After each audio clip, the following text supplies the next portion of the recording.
Hello and welcome to Guy Logic. My name is Temko and today we are taking a look at a game called Battleborn. Developed by Gearbox software and published by 2K Entertainment, it is a game in a new and emergent genre of hero shooters. You might have heard of a couple of games in this genre, mainly Overwatch, that are all coming out in the next couple of months. So what is a hero shooter? Well, it's a game that mostly combines elements from Moba such as League of Legends, Smite and Dota, combines elements from shooters such as The Division and other games like that, and merges them together in a character-based, shooter-like PvP and PvE experience.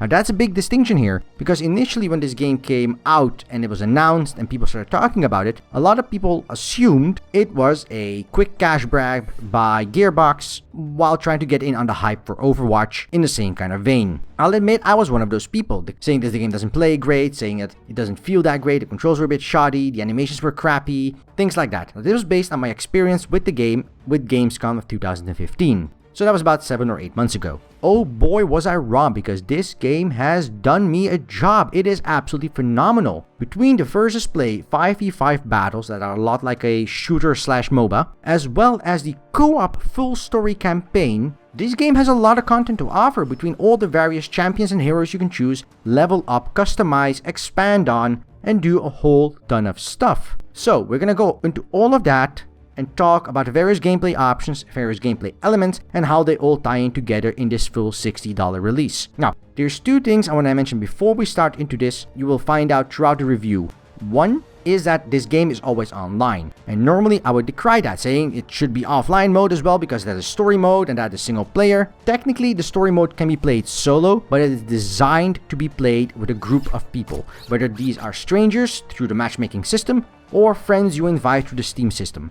Both are available, both work amazing, but the game is designed to be played that way. While solo play is available, it is not exactly what the game is built for. And obviously, the PvP aspect is against other players, so that needs to be online. So in this situation, I do not mind this game being always online. The servers have had some hiccups on release day, but those seem to have been resolved within a few hours after the initial surge of players, and they seem to be working fine and great and stable. The second thing you will mention and hear throughout this review is talks about buying aspects or buying crates or unlocking things. While the game has a leveling mechanic and a purchasing mechanic and things like that, it does not, I repeat, it does not have any form of microtransactions. You buy the game and that is the complete and full experience. So even if you're buying stuff or unlocking stuff or getting stuff, these are all in-game currency that you get by playing the game. There is no way to unlock or buy things with real-world money outside of the actual game or possibly DLC coming down the line. So without further ado, let's go ahead and dive into the options and the performance part of this review. As always, you can press the annotation on screen and skip straight ahead to the gameplay section if this is of no interest to you. For the rest of us, let's strap in, talk about options, and talk about performance. Now, there's a couple of things in performance-wise and gameplay we can mention. So we'll go through a couple of these things. Gameplay-wise, there was a couple of things you can configure. These are very, very interesting and very important. Primarily, whether or not Iron Sight Aim Assist is enabled. This game has Aim Assist, which is sort of like auto-aim, because the title is also released on consoles. Now, is this a bad thing? I disagree, because the game is not like a traditional shooter like CSGO. It is a shooter-like game, but it is a little bit more forgiving in terms of certain mechanics and aspects to it, mostly because there's large AoE attacks, there is quick attacks, there's charge-up attacks, there's lots of stuff going on screen. It actually makes the game playable for a very wide audience, including myself. So I do not really mind this, but you can turn this off if this is something that bothers you. It's also very important to add that there is a sprint toggle mechanic that you can add or disable as you want, and you can change team colors. Now this is pretty good, especially for people that are colorblind. So I do like this. It's not going to help completely, but it's going to help a little bit. Then you have some display styles for map, locking radar, chat lengths, and certain other stuff. All really good to customize a little bit of your experience. But this is only the tip of the iceberg, because under video settings, and we're going to get back to the other one, but under video settings, you can change the HUD scale and the HUD upper and vertical bounds. Now, this is pretty interesting if you're playing in a borderless window, on a very large monitor, or a very small monitor, or you have weird resolutions on your computer, but more importantly, if you're playing this on a TV screen, this really helps to get the maximum out of your resolution for the game. And you have HUD scaling as well, also really important, really good, very useful. And my personal favorite, field of view goes all the way up to 100, which is really good. You can change resolution, you can go from windowed, full screen windowed, exclusive windowed mode, all pretty good, everything as you'd expect here, and all the various options you have here are really good in regards to quality, anisotropic, bullet decals, voyage distance, texture quality, everything is pretty good. There's two things here that I kinda dislike. One, it only has FXAA, which is a little bit crappy compared to some other forms of AA, and the fact that shadow quality really is a performance hog. One thing though I will commend them for is the various ways you can cap frame rate. Now I have capped frame rate at 60 FPS because that seems to be the way to go. The game runs pretty smooth at this. You can go up to unlimited FPS. You can cap it at 120. You can cap it at 20 to 260. So this is if you are on a console, or this is the Borderlands-esque experience, I would say. So all of that pretty good. So there's very little here to complain about outside of the two things I mentioned. We're going to go back to audio, and audio menu is again really extensive. Various volume sliders for everything, really good. It has built-in voice chat. You can disable that or auto mute people. You can have push to talk or auto talk. You have various speaker setups. You can even turn on or off battle chatter, which is what characters say and do in game when you're playing, which can get repetitive and annoying if you're playing a lot of time, but personally they're so well voiced and so very well done that it just feels so nice and brings a lot of life to the characters. So again, audio menu, no complaints whatsoever, really good. If we head to the lobby, you can actually have a couple of settings here, whether or not you want friends to be able to join your lobbies that you have open. You only have locked lobbies and things like that. Pretty good, useful feature, nice to have. Keyboard and mouse. It has full rebindable keys for all the keys, which is always a really good thing. Nothing to complain about there. And you can move things around like sensitivity and stuff like that. Again, nothing to complain about here. Really solid. You also have full controller settings, which is pretty interesting, as you can go all the way from controls. And you can not rebind these controls, which is a bit of a shame, but you do have a couple of different presets for your controller. You can turn on for bracing and things like that. The game works fine with a controller, but though it is a PC game and a sort of shooter, so I do suggest using mouse and keyboard for the best possible experience. And that brings us to the end of the options menu. There is one note and one caveat I want to add to the end of this option menu before continuing. There are reports that AMD drivers for these games are pretty shoddy and the game performs absolutely horribly on AMD systems. So if you have an AMD card, please make sure that these issues are not something you experience and to refund the game if that is the case. I run a NVIDIA card and I had zero technical issues with the title outside of some hiccups with the server on its first couple of hours after release. Okay, having said all of that, let's talk about the various things you can do in game. Before we dive into the actual gameplay, I want to show off the command aspect of this game. So let's go into that. So the command aspect of the game is everything except the actual gameplay itself. So this is where you manage your champions, manage your loadouts, manage your career, your gear, all that sort of stuff. And does the game have some really damn unique characters?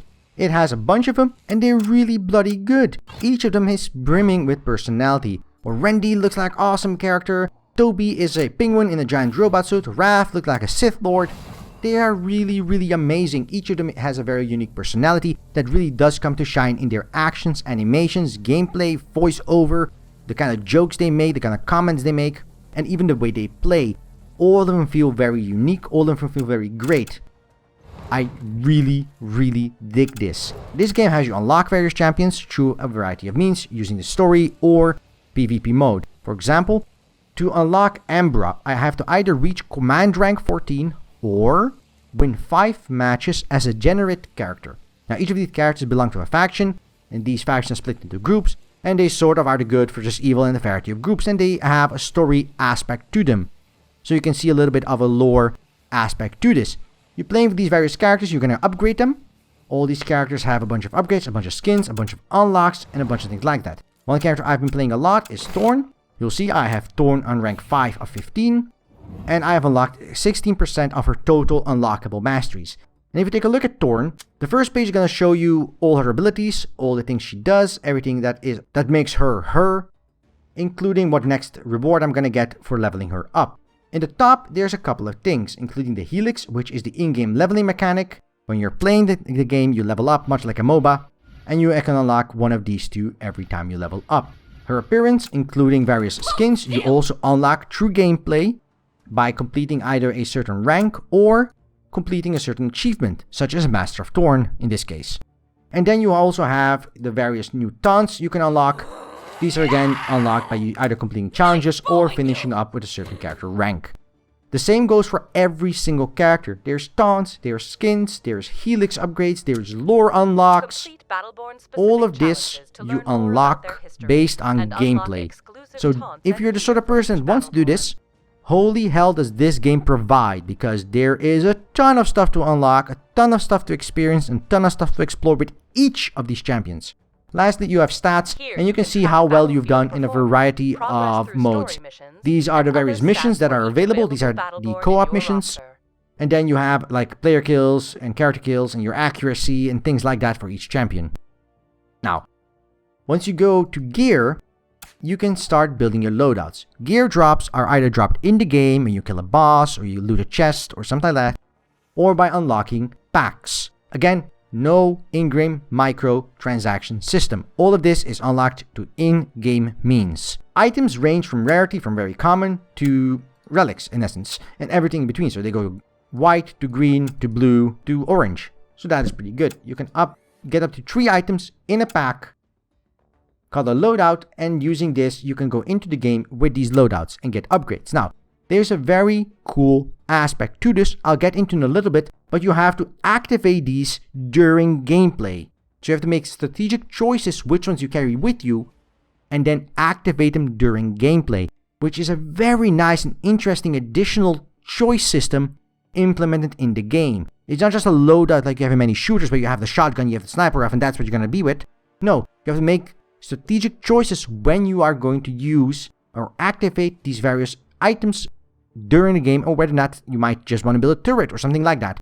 Really cool. All this gear can be sold, unlocked, traded as you wish, and it has a sell value that translates to in-game currency and things like that. You can also unlock additional loadouts, etc. Packs, you can purchase packs, you can buy these using in-game currency, and you also have to get a certain amount of rank. So let's see, if I want to buy this one, it says error, you need to be commander rank 25 to purchase this item, which is pretty straightforward. Just level up your character.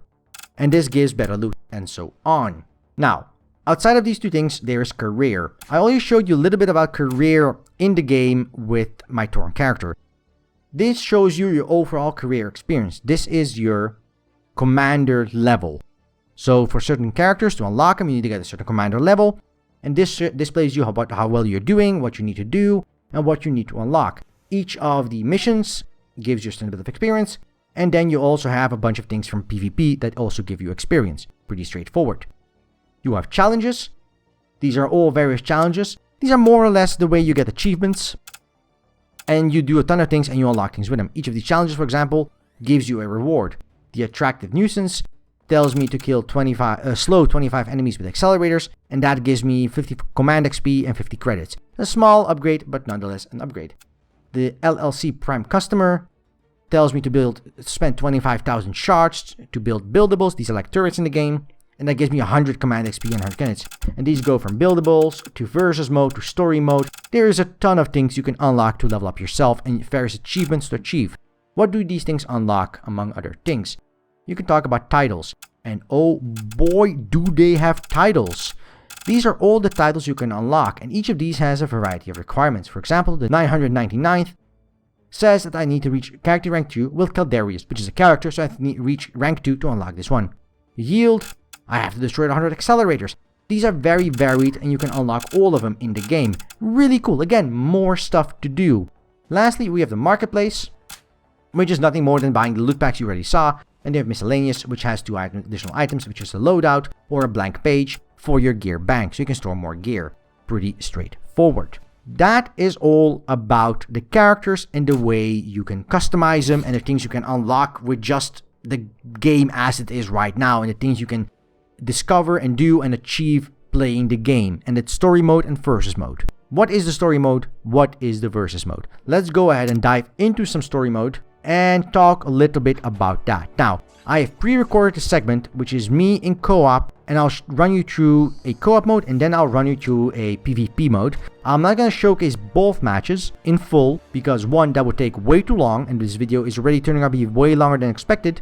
And secondly, there's just not a lot of added value in showing you a fight 4 or 5 times, and I do not want to spoil everything too much in this game. So I'm going to show you a little bit of the story mode, and then I'm going to show you a little bit of the versus mode, and talk how they differ, how they play, and why this game is pretty damn bloody good. Did I mention the soundtrack for this game is bloody phenomenal, as well as the artwork, which is absolutely fantastic. It shows you this little intro with every player that's playing, like your Power Ranger or something. It's absolutely fantastic. The presentation is off the charts. I love it. Now, what is the game all about? And before we dive into the actual gameplay, yes, I know I promised, let's talk a little bit about the UI and the presentation of the game. You can see the game is very colorful. The game is played in both first person and third person. I'm obviously an archer character, so I'm playing this in first person. And many melee characters are playing in third person. Pretty straightforward. As you can see, this character, it does not care when you fall off the ledge. You will just simply die. Now, allies can revive you, and depending on the type of game you're having, whether you're playing normal or hardcore, and hardcore is basically you have one life. If you die, you fail the mission, and normal is you can retry the mission, but it's going to affect your score. Based on the game you play, you get a bunch of points, and those points decide how many experience you get, what you unlock, and certain achievements you might get. So far for that. On screen right now, you'll see the minimap, which is pretty straightforward. You'll see my ally with who I'm playing this. And in the top left, you'll see various challenges I have that I can complete to get an achievement, to get an unlock, to get something out of that. Also, you notice in the bottom right, that is my health and a possible shield I have, which is left empty for this character, which will be above the health. And you'll also see that I have unlocked certain things, and I can level up and unlock upgrades for my skills. What skills do I have? Well, much like many other games in this sort of genre, there's not many, I know, but if you take a video of Overwatch or things like that, you'll know that the game plays more like a shooter than a MOBA, in that it has a primary ability, which is your auto attack with the left mouse button, it has a secondary attack with the right mouse button, and then it has two special abilities on the Q and E buttons, as well as a ultimate ability on the F button. Pretty straightforward. This reminds me a lot of the way shooter layouts are done for things like The Division, where you have a couple of activatables, but the game still mostly expects you to use your shooter ability to do the stuff you're doing. And this game does that as well, and it does a really good job of that. This character feels like an archer. Arrows have a charge time. Just spamming arrows is not going to do me much because my damage is going to be very terrible. But holding my arrows back means I attack a lot slower, and every time I miss, it means I miss out on quite a bit of damage, because I need to aim. So it's a game of how often you want to shoot compared to how well first are you in aiming and not messing up. Each of these missions in the co-op campaign is a story-based multi-tiered mission. You get an objective, you have to complete that objective, followed by that you'll get a next objective and the next objective and the next objective, interspaced with mini bosses and bosses until you finish up the level, and then you get your scorecard and you can do it again, try it on a higher difficulty, maybe try it with fewer people, different people, you can try a different map, etc. There's quite a bit of variety here. The game isn't that interactive though, I feel. Something I'm a bit spoiled by from single player games is a lot of interactivity with the world. Now, this is obviously not something that I can criticize the game for because it's an online multiplayer experience. And something lots of games try to do is shoehorn in that interactivity by forcing you to wait around for one player to have a cutscene while four players are basically twiddling their thumbs and eating out their nose. I'm looking at you, Final Fantasy XIV. So this game doesn't do any of that. If there's a cutscene, everybody gets that. If there's not a cutscene, nobody gets that. There is none of this, oh, one person has a cutscene, so four people have to wait on that person to load in, so to say. I can commend them for that. It's still a little bit of a shame that they, in that situation, reduced the number of interactive elements to it. Now, there's major things that are important for all play in this game. One is currency to buy stuff with. This currency you buy stuff with either by activating your gear or by building turrets and drones in the map. These shards, as they're called, you can pick up by killing enemies, you can pick up by unlocking chests, you can pick up by exploiting objectives. Quite a few ways to get that. One of the things though that is really cool is that none of these feel forced. Yes, there's a lot of shinies on the ground that you're picking up. Yes, there's a lot of stuff going on the screen, but it never feels cluttered. It's very colorful, but it's not cluttered. And I'm not sure how they managed to do that, because one of the main concerns I had, and one of the main criticisms I had of this title when I first played it in Gamescom 2015, was that there was a lot of stuff going on screen and I lost all overview. I'm not sure what they changed, because I don't feel they changed anything in the art style department, but somehow the game is a lot cleaner, and even though it's still very colorful and very fast-paced, I am not that confused anymore. So there is definitely that. Now, what can you expect from the single-player game outside of shooting enemies and killing bosses?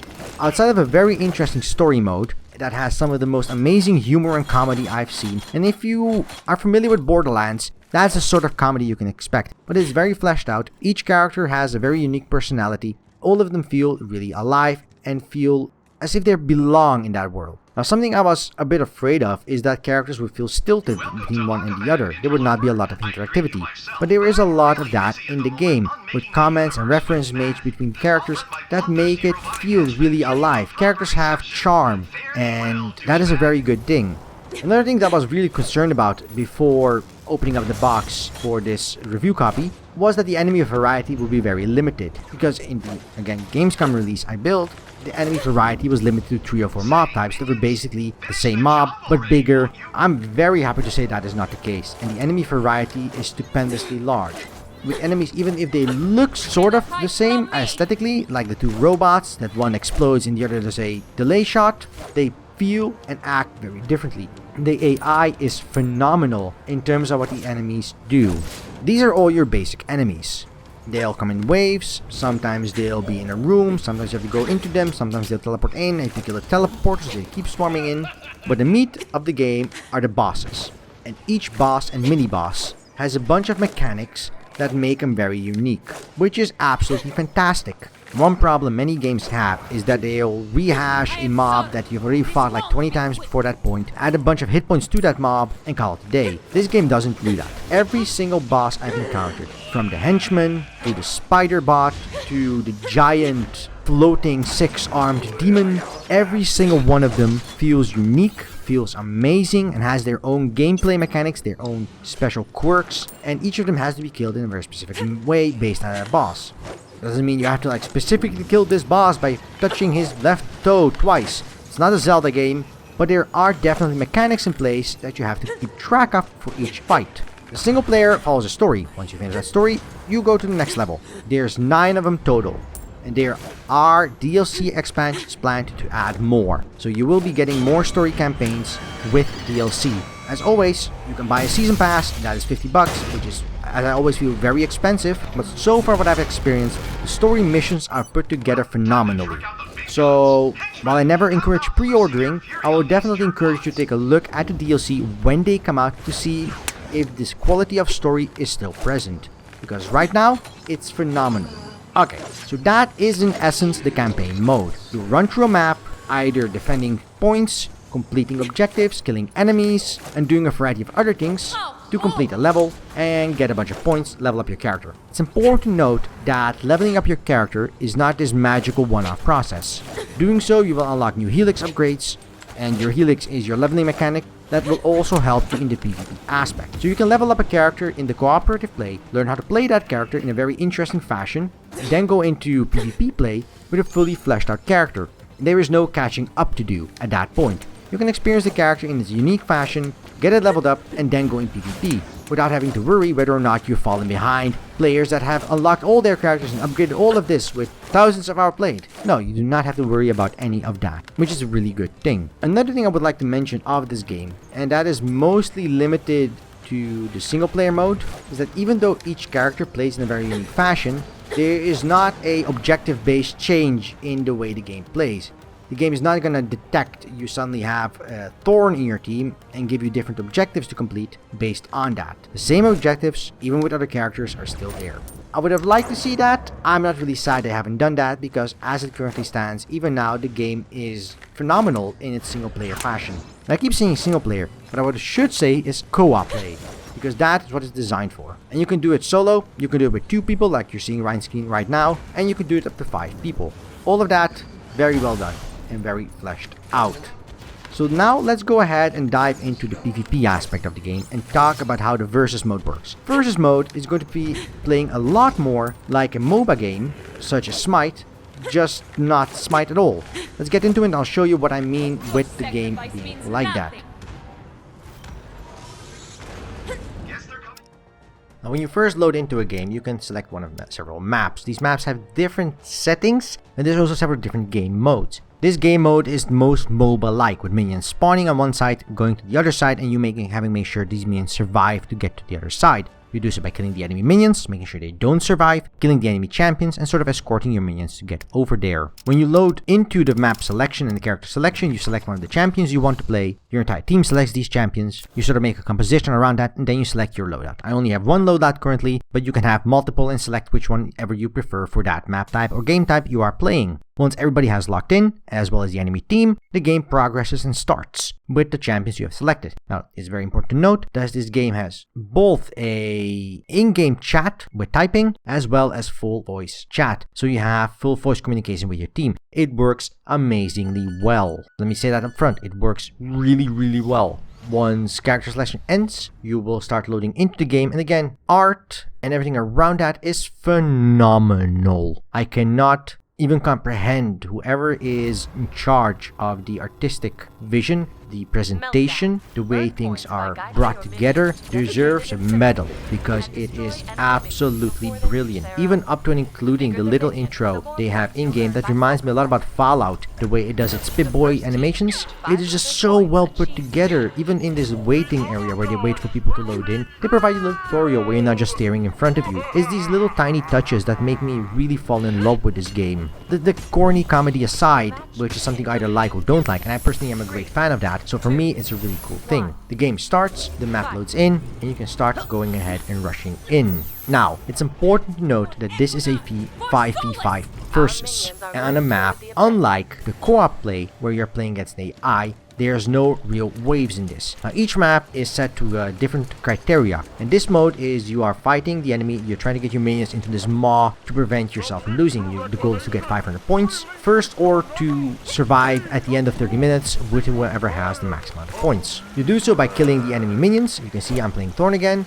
and getting of these minions I will get some shards. I can then unlock my upgrades and stuff, and I'm faced with an enemy. Now, this is a melee enemy, so I have to make sure I get out. And you can clearly initially also see when I was getting hit, I could instantly recognize where I was getting hit from by the way the screen shook, the way the rectangle pointed. I could instantly see what was going on. I have no trouble identifying my enemy's health because it is pretty prominent, but it's not intrusive, obscuring other vision. I know where my allies are because they're green. I can see them through the map, and I know where my enemies are when I'm chasing them, more or less, because I can, when I have visual line of sight to them, they show up on my mini-map, which is absolutely fucking phenomenal. Unlike MOBA titles that are in third person or isometric, often the case, you lose a little bit of the flavor of getting your surroundings known when you are in first person. This would create an unfair advantage for whoever is in third person because they can see a little bit around them and know what's sticking on their asses. The game has solved this by adding the icons on the minimap as soon as an enemy is within reasonable line of sight. So if an enemy is around me somewhere and I could see it in third person, I can also see it on the minimap, which means I can see it in first person if I'm paying attention, which is absolutely phenomenal. When you die or get a kill, it shows up what you've gotten. It gives you a little KD ratio. You'll see how many kills you have, how many deaths you have, but also how much you've done for that specific match. It will tell you how many assists you've gained. It will tell you how many objectives you completed. And based off that, it'll give you a score. So it's not just flat KDA ratio and that's all that matters. Supporting, healing, and helping your team to achieve objectives are what you are being criticized for, what you are being judged for. This is also what gets you your points, gets you your upgrades, gets you your experience and all that stuff. One thing that I also really like about the game is the big damage numbers on screen. Something that MOBAs have really taken forward is displaying what you are really doing to players. And yes, while many shooters have a sort of a display that you're doing something, Destiny has that, The Division has that, things like that. It's a very different feeling when you hit an enemy, see a chunk of their health disappear, but also when you see a big number pop up with critical or something like that. It's a very satisfying feeling. They're not too intrusive because they don't cover the screen, they don't like float everywhere. They're right there, they're very short, you'll notice them, you'll feel good about them, and you'll move on with the game because it is still very fast paced. Now, also important to note, and that's one of the major differences between this game, and I'm bringing comparisons to MOBA, and that's the main reason because I want to show the differences, because the game is nothing like a MOBA in very many regards. One of the main things is that the game has a vertical element to it. Outside of being a flat horizontal plane, the game has upper lower bounds. You can see it here, I could climb up on things, I could jump down off things, I could go in tunnels underneath, and things like that. There's a lot of that, and it is really, really good, and really important to use that way as well. One of the things I'm not a great fan of in this mode is the fact that it feels very snowbally. You'll see in the match I'm currently playing, one of the enemy players disconnected, which makes the game infinitely harder for the opponents, and we were able to snowball ridiculously. But we weren't only able to snowball in points of score or objectives, we also were able to snowball in terms of our character level. So character level is like in the co-op mode, how you unlock your helix points, how you like upgrades, whether they do more damage, whether they hit enemies in a different arc, whether they add a special something to it. All these special things give you a little bit of a boost with the gameplay. It also means that we had way more shards and could upgrade our turrets, could upgrade our healing points, could upgrade all of these things very easily, as opposed to the opponent who are falling further and further behind. I feel that currently the game has very few comeback mechanics, and that is a choice the developers have definitely made consciously. They want the team that is doing well to know they are doing well by getting more points, by getting more unlocks, by getting a higher level in the match, and to get a good feeling for them because they are doing well, they are beating the enemy. Now, something that I dislike, and that is something that League of Legends is working a lot on, something that Smite has put a ton of effort in, is the comeback mechanics. I feel currently, at least in a couple of the game modes I've played so far, that there is currently very few comeback mechanics. Once you start falling behind, short of playing tremendously better all of a sudden and defeating your opponents while from behind, it is very hard to make a comeback in the match. Not impossible, just a lot harder. Another thing I do really enjoy is that this game is clearly designed out of 5v5 co-op and gameplay. And you could see the little details that it puts into it, not to force you to talk to players, but it tries to convey information in a visual way nonetheless. And by that I mean the game doesn't rely overly on the fact that I have voice over IP communication built in. If somebody is leveling up their helix, a little DNA helix-like thing is gonna flow up next to them and show you, hey, they're doing something. Quick indication that something is up. If somebody drops away, it shows that. If somebody dies, it shows that. If a player is under attack, and it's an ally, you can see through the map that they are being damaged and their health bar will start blinking. You can instantly see how many shields someone has. All this stuff is readily available at a glance, which is phenomenal. There's a ton of things that they visually queue up for you to notice, see, and hear without having to talk to your players and talk to your teammates about things like that. It removes the additional mundane logistical coordination out of it and provides your team with a quick and amazing team plays you can set up together by saying, oh no, I'm coming left, you go right, instead of having to ask the player if he has enough shield, if he has to level up, if he's almost at a level. You know all these things at a glance. You don't have to ask them that before playing your move. You'll know, you can instantly go on over to the planning and execution phase. And in a fast-paced game, that is key to success and also key to making the game stay fresh and feel great. I have played a bunch in this game mode. I like this game mode a lot. And what I can tell you is that it is absolutely phenomenal in staying fresh. So far, I've not had a single match where I felt that the game was getting stale. Yes, obviously, I get familiar with the map, I get familiar with the way the match progresses, I get familiar with the various thresholds. Obviously, that is part of it. But because the way the champions interact with each other, because the way it stays so fresh in your mind while playing, I've never had a situation where I look at the map and went, oh no, we have 2 people on this side, they have 3 people on that side, they're definitely going to win that side. None of that happens. Everything remains interesting. An enemy will defend a certain point you were not expecting. Sure, you could have anticipated that if you knew beforehand he was going to do that, but maybe the enemy has a loadout you were not aware of, and suddenly he can build turrets and the like 30% cheaper. It's an item in the loadout. It's an expensive item to unlock during your loadout phase. It costs you about 1800 shards before you can unlock it, but once you get that, building all these turrets and shield towers and the like is gonna be a lot cheaper and make it way better for your allies and team to unlock their stuff and to possibly unlock their loadout and not have to worry so much about buying turrets and the like. It's a team item, and you can know that beforehand, unlock that item if it's going bad or going great, sacrifice yourself if you're not doing great, say, I'm just gonna unlock this item and start building turrets because I'm getting killed very often, I'm falling very far behind, I'll support you guys in this fashion. Even though I might not be playing a support character, I can provide value for my team, which is absolutely phenomenal. There's nothing more to add to that. Now, there's a couple of other things as well in the game. Some of these are the pickups. You could already see these pickups in the co-op match, where you could get a supercharged shield, movement speed, cooldown reduction, and stuff like that. And they are absolutely fantastic.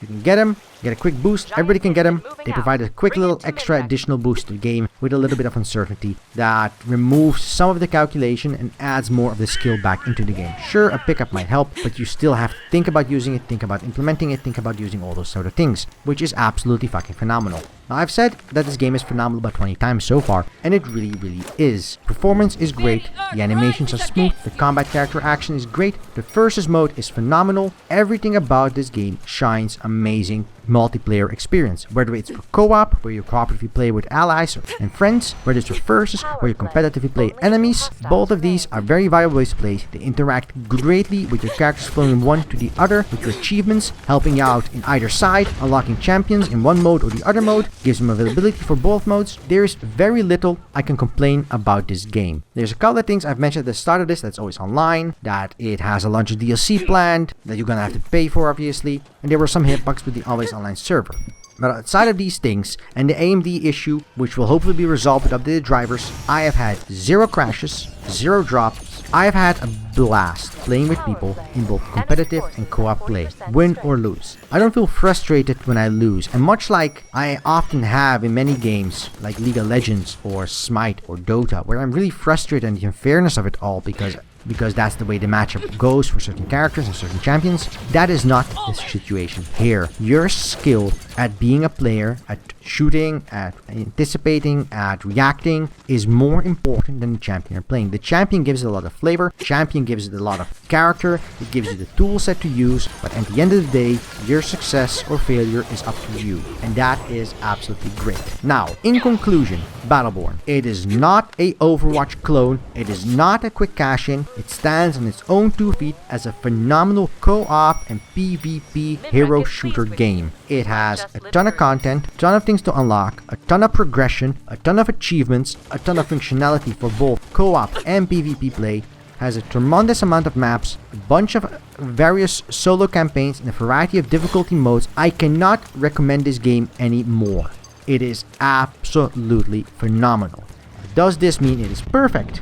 Of course not. One of the main things is that it is always online, and there is no dedicated Australian servers, which means that you will have a lot of lag, which could and would impact your online performance. So if you are looking to buy this game, be aware in Australia and probably Asia, you're probably going to have latency issues, which is definitely a mark against the title. Again, the AMD issues are pretty horrible. Sometimes, in the story mode, animations suddenly look like shit. I can't really explain it. I'm not sure where they get this from, but that is the situation. I hope this is a bug and they just fix it. But outside of that, I have actually very little to nothing to complain about. The game doesn't pretend to be anything else than it is. It's a hero shooter, you play in co-op or PvP, and that's what it is. Unlock heroes, level them up, get more stuff for them, and play them out. And if you enjoy that, if you enjoy what you're seeing here, this game is phenomenal and you should definitely check it out. If you're more of a person that wants story, that wants an RPG-like experience or anything like that, then this is not the kind of game you're looking for. But if you are looking for something like this, check it out on Steam. Battleborn, it's a full $60 release, so it is a little bit pricey. It also has DLC, so again, very pricey. But if you enjoy this kind of game, definitely worth it.